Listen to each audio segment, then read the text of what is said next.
Olá, pessoal, sejam bem-vindos. Voltamos de férias agora no Compliance on Time, episódio no podcast, no nosso canal do YouTube também. E hoje é um prazer receber aqui a Carla Locato.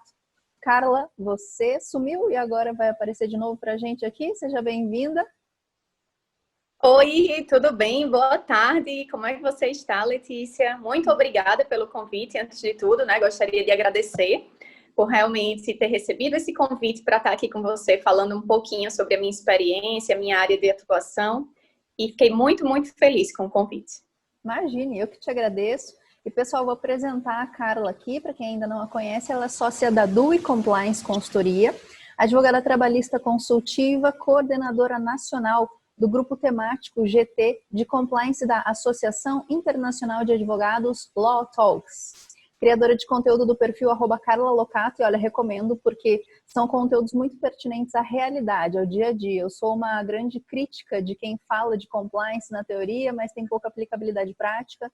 Então, o perfil da Carla tem muitas dicas não só sobre a nossa área técnica, mas ela faz paralelos com ferramentas de gestão. Eu vi ela falando esses dias sobre análise SWOT. Então, quem gosta desse tipo de conteúdo, acompanhe lá que ela tem bastante coisa interessante.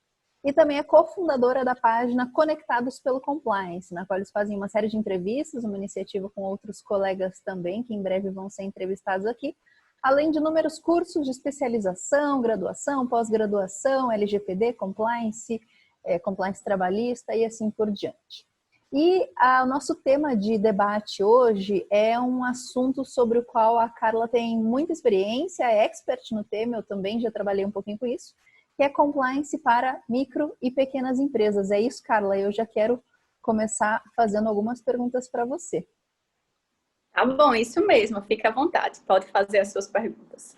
Pessoal, vocês que trabalham com compliance, ou para quem ainda não trabalha, sabem que é difícil implementar compliance. É mais difícil vender do que implementar o compliance para esse universo, convencê-los. Mas a nossa realidade no Brasil são mais de 80% dos negócios com essa estrutura, de classificados como micro ou pequenas empresas. E a primeira coisa que eu queria te perguntar, Carla, a gente sabe que a estrutura de compliance para uma pequena empresa ou para uma micro e pequena empresa é diferente de uma grande. Muitas vezes, até no nosso decreto regulamentador em relação à lei anticorrupção, que é o 8420 de 2015, tem algumas benesses, digamos assim, As exigências são diferentes para as pequenas e para as grandes empresas. O que você diria que não pode faltar nesse universo das pequenas? Pois é. Como você bem pontuou, o mais difícil quando a gente trabalha com micro e pequenas empresas é exatamente fazer essa venda do nosso serviço, porque a gente sabe que a realidade de uma empresa de pequeno porte é que ela sempre está ali fazendo as contas para conseguir fechar o mês, ela sempre está realmente muito apertada.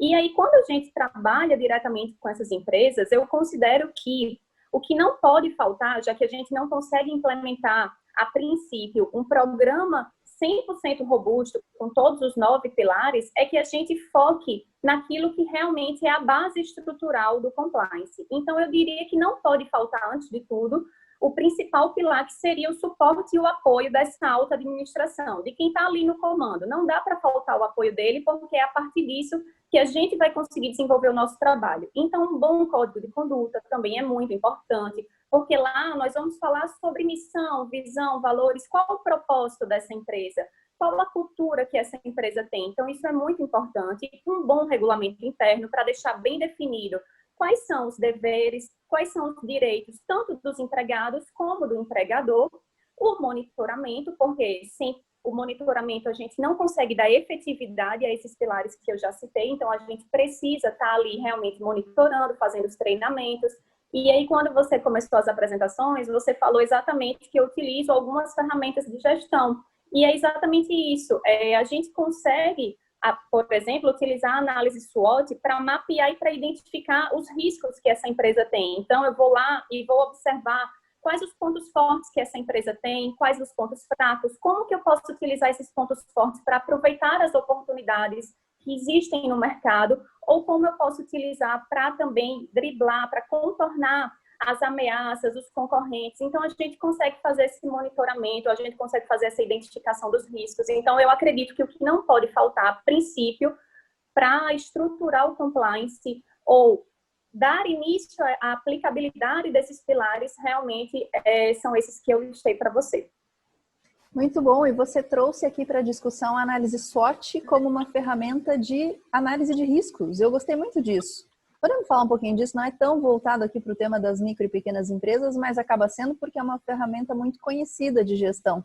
Para quem não conhece, a análise SWOT, traduzida para o português, ela é a matriz ou análise fofa. Olha que bonitinho. Análise de forças, fraquezas, ameaças e oportunidades. Então, permite que você olhe para o teu ambiente externo enquanto oportunidades e ameaças e para o teu ambiente interno enquanto forças e fraquezas. E só lembrando que, segundo a ISO 31000, risco é tudo aquilo que pode te desviar de atingir o seu objetivo, não necessariamente algo ruim, pode ser, como a Carla falou, uma oportunidade. Carla, como é que uma micro e pequena empresa ou qualquer empresa usa a análise SWOT para fazer análise de riscos?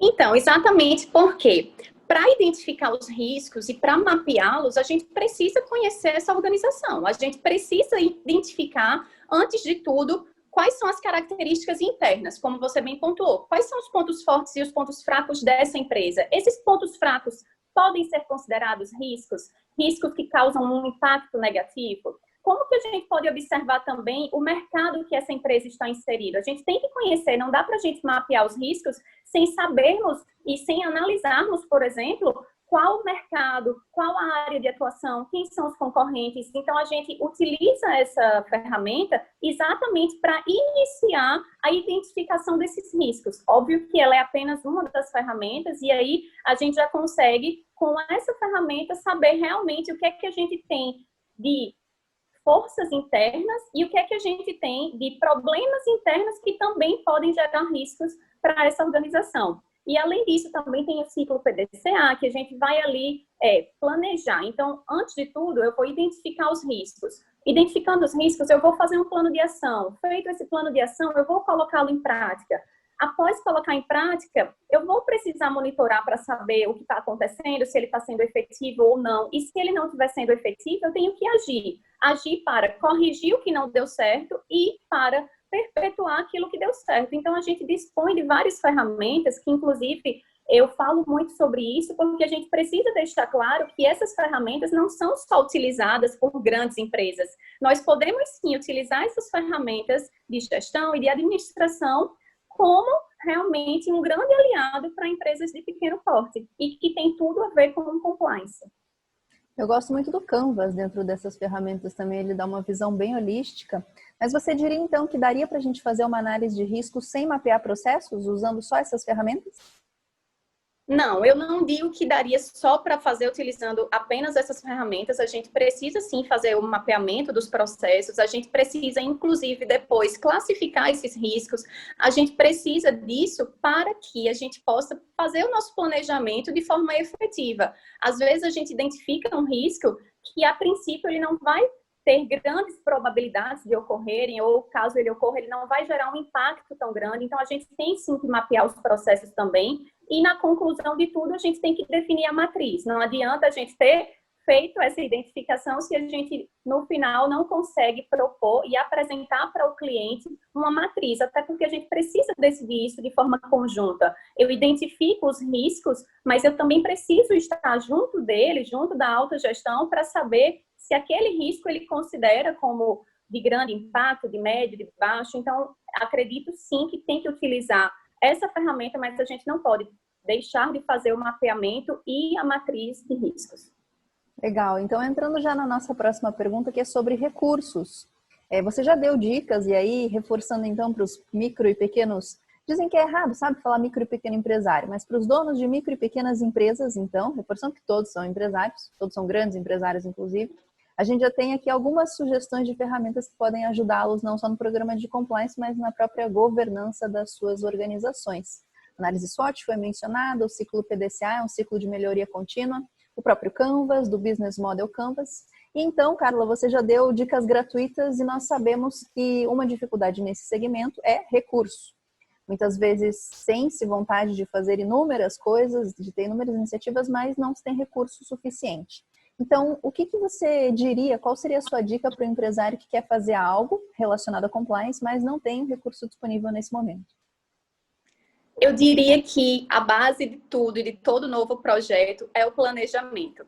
É claro que a gente sabe que é uma grande dificuldade dos empresários. Como eu falei no início, as contas costumam fechar com muita dificuldade. É sempre realmente muito difícil eles optarem por investir em algo, principalmente no compliance, que você não vê o retorno imediato. Não é como investir em algo que você vai receber um produto ali naquele momento. Quando a gente trabalha com compliance, a gente tem que deixar muito claro que o retorno, ele é a longo prazo. A gente fala de cultura e a gente não modifica a cultura do dia para a noite. A gente não implanta processos que vão modificar a cultura organizacional daquela empresa, a forma que ela pensa, os valores que ela tem, realmente em 2 meses, em 1 mês. Então, o que é que eu digo para os empresários que têm essa vontade, mas que no momento não identificam que têm recursos para isso?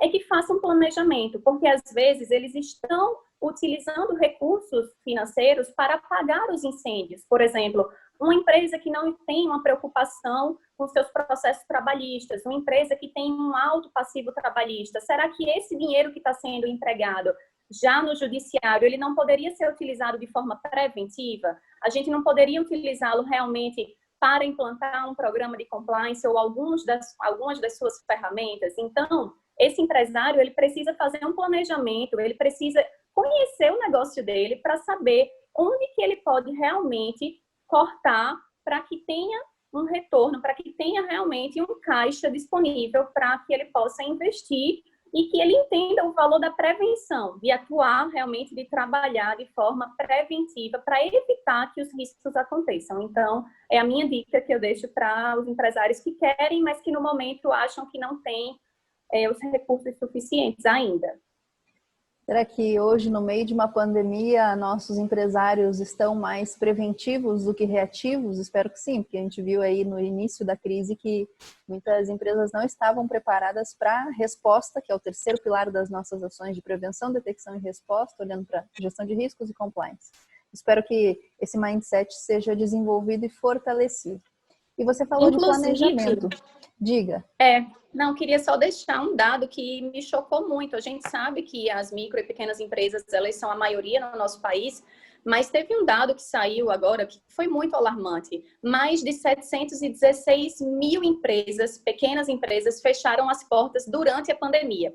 E essa reportagem, esse dado, levava em consideração apenas a segunda quinzena de junho, ou seja, já teve mais, o número já está inclusive maior. Mas veja que quase 720 mil pequenos negócios fecharam as portas em definitivo. E quando a gente vai analisar a causa raiz desse problema, está muito relacionado com a falta de estruturação, a falta de organização, porque existe a crise do coronavírus, é verdade, mas por que essas pequenas empresas elas tendem a receber a crise com um impacto muito maior? Porque óbvio que para elas os recursos financeiros são muito menores e quando elas vão atrás do crédito, quando elas vão e precisam obter um crédito, as instituições financeiras acabam não liberando de forma fácil, porque são empresas que já estão com problemas na própria Constituição, no próprio CNPJ, empresas que têm muitas irregularidades trabalhistas, então são empresas que não transmitem segurança para que elas recebam esse crédito. E aí a gente vê que elas acabam tendo um impacto e sofrendo muito mais do que uma empresa que esteja bem estruturada. Por isso que as pequenas empresas que já entendem o valor do compliance e começam a investir em ter um programa ou algumas das suas ferramentas, elas já tendem a passar mais segurança e mais credibilidade para o mercado. Esse é um assunto que mereceria uma outra discussão, talvez, sobre até que ponto um sistema de compliance é analisado ou é importante para a captação de um recurso financeiro, porque eu tenho as minhas dúvidas. Eu sei que algumas instituições, como o próprio BNDES, já estão condicionando a concessão de financiamentos a empresas que têm esse tipo de iniciativa. No entanto, você falou sobre passar garantias de segurança e de credibilidade. Concordo, mas até que ponto isso é mensurável e atrelável, digamos assim, a uma concessão de financiamento? Por isso que eu estou falando que merece uma segunda conversa. Eu queria te perguntar também a tua opinião sobre a contratação de uma consultoria. Você acha que o desenvolvimento de um trabalho relacionado à compliance sempre precisa de ter esse terceiro? Ou essas micro e pequenas empresas conseguem dar os primeiros passos por si só? A gente sabe que já existe muito material gratuito na internet, a gente sabe de tudo isso, mas eu acredito que, principalmente, as micro e pequenas empresas, elas precisam, sim, do auxílio de um consultor. Por quê? A gente tem que analisar que exatamente as pequenas empresas, elas estão ali contando com dinheiro que elas não têm como investir em algo e correr o risco de não ter um retorno daquilo ali. Elas não podem ter, por exemplo, situações de testes, elas têm que realmente ir naquilo que vai trazer um retorno. Então, a partir do momento que elas fazem isso por conta própria, elas podem acabar não fazendo da forma correta no sentido de, se uma pequena empresa não tem condições de implementar um programa robusto, inteiro, 100% ali naquele momento, ela tem que ir fazendo isso aos poucos. Mas como ela vai saber quais as ferramentas são mais importantes para ela naquele momento? O auxílio de um consultor, o auxílio da consultoria é exatamente para que possa ser identificado quais os riscos precisam ser tratados de forma mais urgente. O que é que eu tenho que realmente priorizar? Se eu não posso fazer tudo, eu tenho que fazer um planejamento, eu tenho que ter um plano de ações muito efetivo. Então, eu acredito que quando o empresário opta por contratar uma consultoria de compliance, ele vai ter um resultado muito mais efetivo do que ele fazendo sozinho. Então, eu acredito que a gente não pode dispensar a figura do profissional do compliance, porque neste momento, e principalmente para empresas desse porte, eu acredito que seja indispensável. Ele pode sim, claro, dar continuidade a esse trabalho, porque também é muito importante a gente deixar isso muito claro aqui, que o profissional do compliance, um consultor, ele vai implementar o programa, as ferramentas, mas a tomada de decisão não compete a ele. A tomada de decisão sempre vai ser da alta gestão. E é muito importante que após esse serviço seja encerrado, né, quando o consultor finaliza o trabalho, é muito importante que a alta gestão ela continue com todas aquelas pílulas do compliance, com todas as ferramentas que foram implementadas. Então, é importante que ele passe a ter um papel ali dentro da empresa dele de realmente um embaixador do compliance, como se ele ou algumas pessoas da equipe, de algum setor específico, tivessem, além da função que eles já têm, mas tivesse também essa função de auxiliar para que as boas práticas, para que a integridade, ela seja realmente perpetuada na atividade, no cotidiano da empresa. Então, o consultor tem a sua importância, mas a gente não pode esquecer de falar que a autogestão, ela precisa dar continuidade a esse trabalho. Ela tem que não só ser um parceiro ali no momento da implementação, mas principalmente na continuidade dos serviços, da continuidade da propagação da ideia de integridade. Engraçado a gente ter que reavivar essa ideia todos os dias, né? Mas aqui talvez a gente possa colocar a diferença do papel do consultor ou do externo, prestador desse serviço, e do embaixador, que é uma figura bastante comum que acaba aparecendo nesses programas, né? Eu já conversei aqui com Reinaldo Goto, Roberta Codinhoto, Rogéria Jeremec, que é Global Chief Compliance Officer na Latam, me trouxe uma prática que eles têm lá muito legal, que os embaixadores, alguns dos embaixadores do programa de compliance deles são fornecedores. Então você estende essa responsabilidade cultural para além das fronteiras físicas da sua empresa, fazendo com que essa cultura realmente se dissemine. Falando de cultura, eu sou da área de gestão, posso falar um pouquinho também sobre isso. Existem 3 elementos que devem coexistir para essa mudança, essa gestão de mudança, essa transformação cultural, seja ela em prol da integridade ou de qualquer outra mudança que vocês queiram conduzir. Sempre falo isso. A primeira delas é que as pessoas percebam valor nessa transformação. E esse é o elemento mais difícil, porque os outros 2 são questões operacionais. O valor diz respeito a algo muito intrínseco de cada indivíduo, porque é da sua criação, é da sua natureza. Então, mexer em algo que vem há anos enraizado, em indivíduos de 20, 30, 40 anos ou mais, é complexo porque ver valor no comportamento íntegro tem que ser justificado de forma técnica também, que a integridade e o comportamento ético conduz à felicidade pela libertação de consciência. É que é uma outra conversa que a gente pode tratar, mas essa transformação cultural que a Carla está falando, como ela disse, não vem do dia para a noite ou da noite para o dia, e a sua perpetuação, muito menos. São esforços contínuos, diários, e é complexo sim mudar naquilo que, como eu falei, já vem enraizado há muitos anos nas pessoas. E você, Carla, que lida muito também nesse universo, trabalha bastante com micro e pequenas empresas relacionando temas de compliance, pode nos contar um desafio que você vivenciou e como que você resolveu? Pode ser relacionado a isso, à cultura, ou outros elementos que sejam intrínsecos aí ao nosso dia a dia. Posso sim. Quando a gente faz, é muito boa essa pergunta, ela me gerou um grande aprendizado e eu vou compartilhar com vocês aqui. Quando a gente fala de pequenas empresas, normalmente existem muitas empresas familiares. Empresas essas que a gente sabe que a liderança e a forma de negócio já é um tanto diferente, porque a gente está lidando ali com uma família e muitas vezes eles não sabem diferenciar isso, né? Acaba trazendo essa questão pessoal para o negócio. E certa vez eu fui em uma empresa como essa, a gente fechou, estava tudo certo. E o que é que aconteceu? Na hora de iniciar os trabalhos, não foi feita uma apresentação prévia da alta liderança, daquele gestor, da minha figura para os demais colaboradores. E quando eu cheguei para trabalhar, o que é que aconteceu? Eu acabei sofrendo um episódio ali que a gente pode considerar, inclusive, de assédio, no sentido de que é muito comum, inclusive, esse tipo de assédio em que o profissional que entra numa empresa, ou por ser mulher, ou porque ele é mais novo, ele acaba sendo um pouco criticado, e foi o que aconteceu. Era uma E você empresa tem que as há duas muito... características, né? É mulher e é jovem, assim como eu.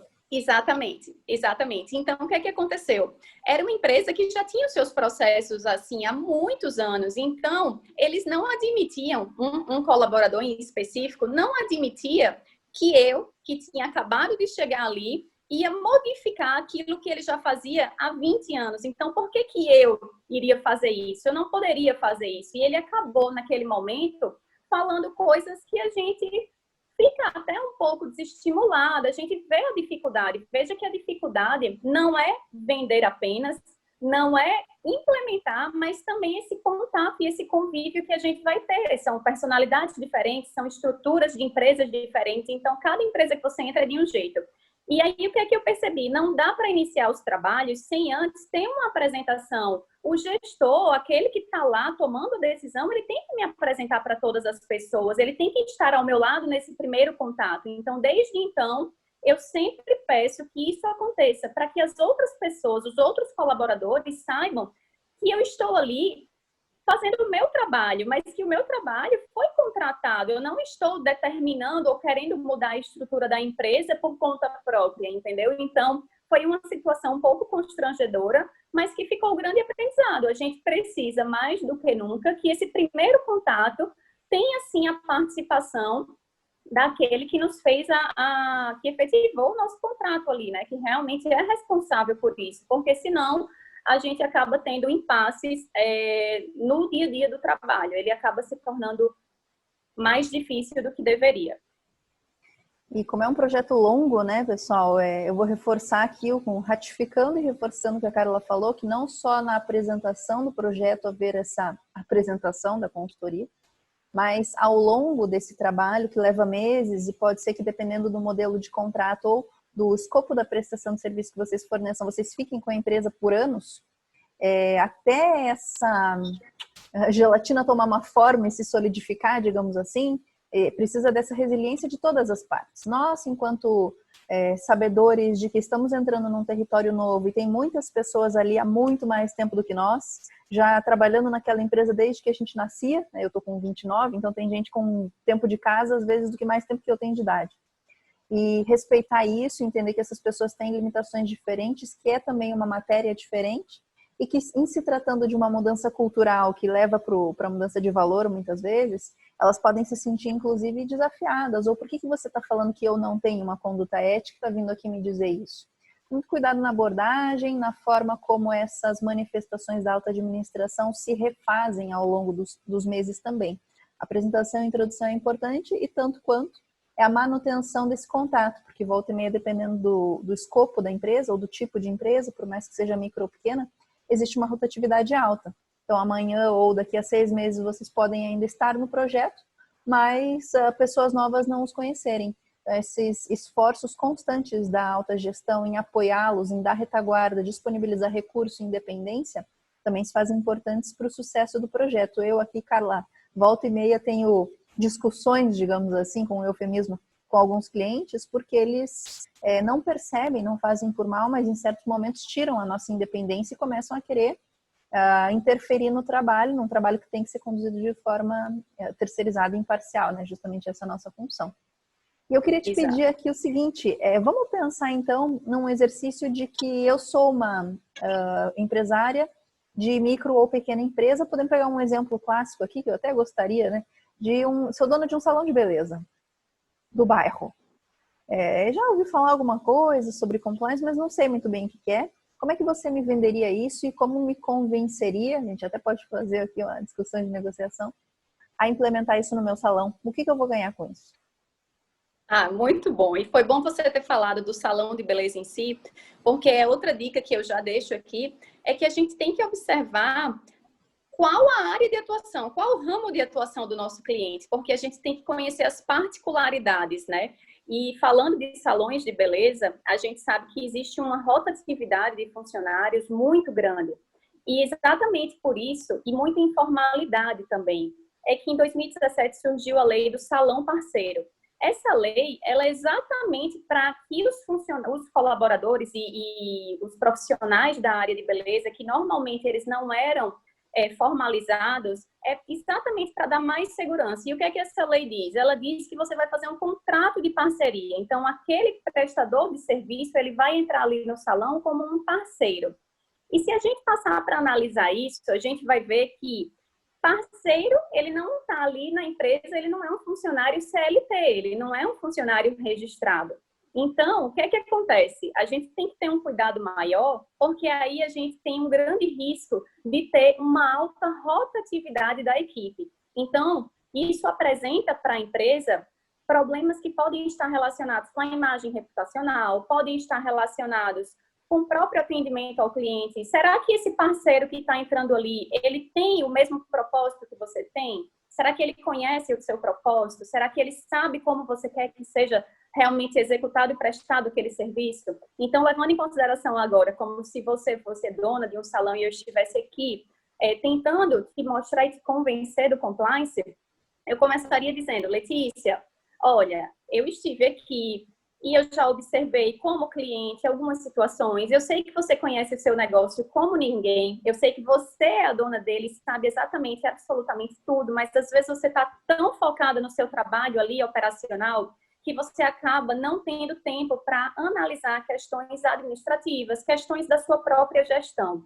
E aí, eu sei que você hoje tem essa única unidade, mas eu sei que você tem a pretensão de crescer, eu sei que você quer expandir os seus negócios. E a gente precisa, para que isso ocorra, que toda a sua equipe realmente trabalhe aqui, todos os seus parceiros estejam aqui conectados com você, que eles realmente vistam a sua camisa, que eles tenham a ideia de trabalhar para realmente oferecer o melhor deles de acordo com aquilo que você quer que aconteça. Quais as condutas você espera que eles tenham aqui dentro, como você espera que eles trabalhem, como você quer ser visto, eles sabem quais são as suas missões, quais as suas visões, quais os valores da sua empresa. Então, é muito importante que toda a sua equipe tenha.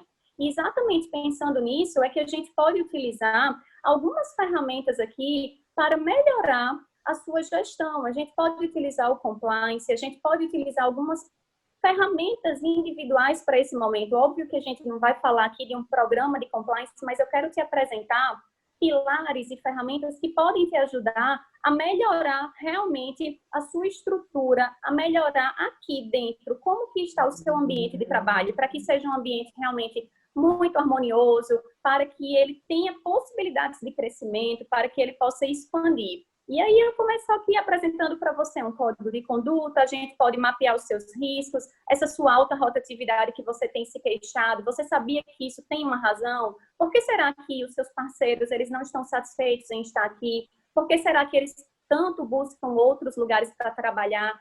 Será que não está relacionado com a forma que você lidera, com a forma que você executa a sua liderança? Então, a gente pode ir mapeando, identificando, fazendo um código de conduta para definir bem a sua cultura, e assim por diante. Acho que o nosso tempo já está bem em cima e E assim, nesse bate-papo, eu iria realmente apresentando outras ferramentas que naquele momento eu poderia identificar. Então, veja que você que não conhece do compliance ainda, eu não vou, ou tem um leve conhecimento, uma empresária ali de um pequeno negócio, eu não vou chegar te falando que você precisa de um programa de compliance 100% robusto, com os 9 pilares, porque isso vai te afastar de mim.